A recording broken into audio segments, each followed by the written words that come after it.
こんにちは皆さん。私はウー先生です。お元気ですか?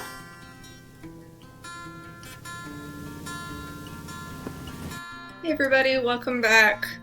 Today we are continuing our lessons on Japanese culture, and we're going to be talking about haiku, which is a type of Japanese poem. So haiku originated in Japan, and traditionally it has three elements that are included in the poem. One of those elements is that there is a cutting element between two ideas. So the poet will take two ideas that aren't necessarily related to one another, and then will put some sort of word or phrase in between them to compare or contrast those to each other. A second element that is traditionally put into haiku is that the haiku poem is relating to the seasons or nature. In Japanese, it gets very specific sometimes with the rules of creating your haiku because certain words are considered related to certain seasons. The third traditional element of a haiku is that it has 17 syllables. And I put this in quotations because this means a little bit different things in English versus in Japanese or other languages. Since Japanese is the traditional language that haiku is written in, of course, their rules are more specific, more tailored to haiku poems because that's where haiku comes from. But their ideas of syllables are not necessarily the same as our ideas of syllables in English. In English, when we make different sounds in words, those are each syllables. So take the word syllable, for example, syllable. Syllable has 3 syllables. Now in Japanese, as we talked about when we learned the Japanese writing styles, they use phonetic symbols.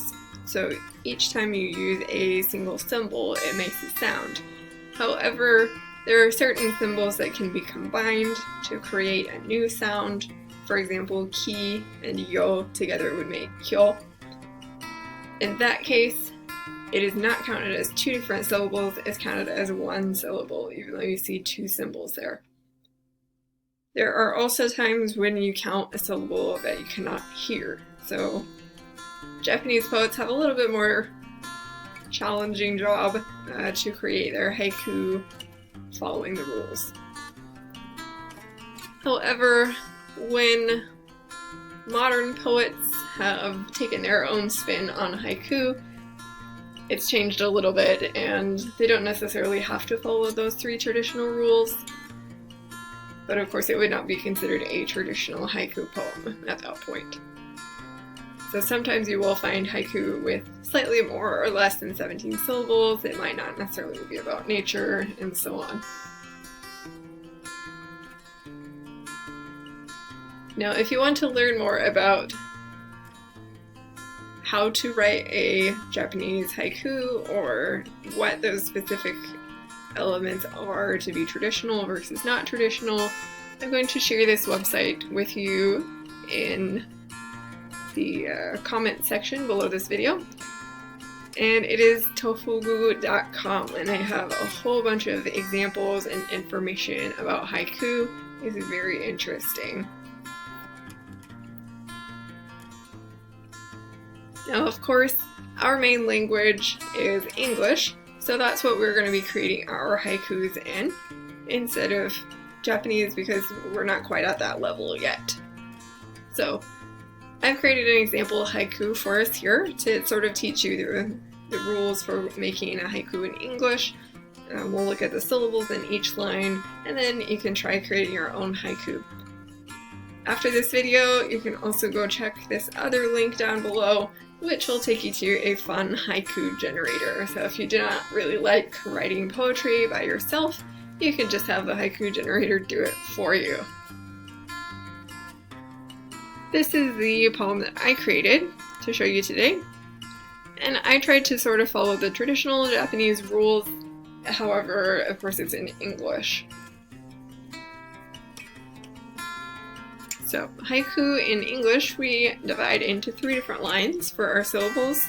And the first line is going to have 5 syllables. The second line will have 7 syllables. And the last line will have, again, 5 syllables, adding up to 17. Let's listen. Spring blossoms falling. Winter chill returns again. Fleeting beauty, life.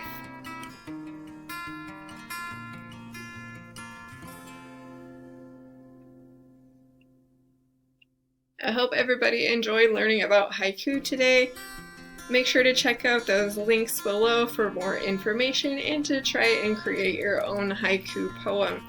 If you have any questions, please comment down below, and I will see you next time. Sayonara!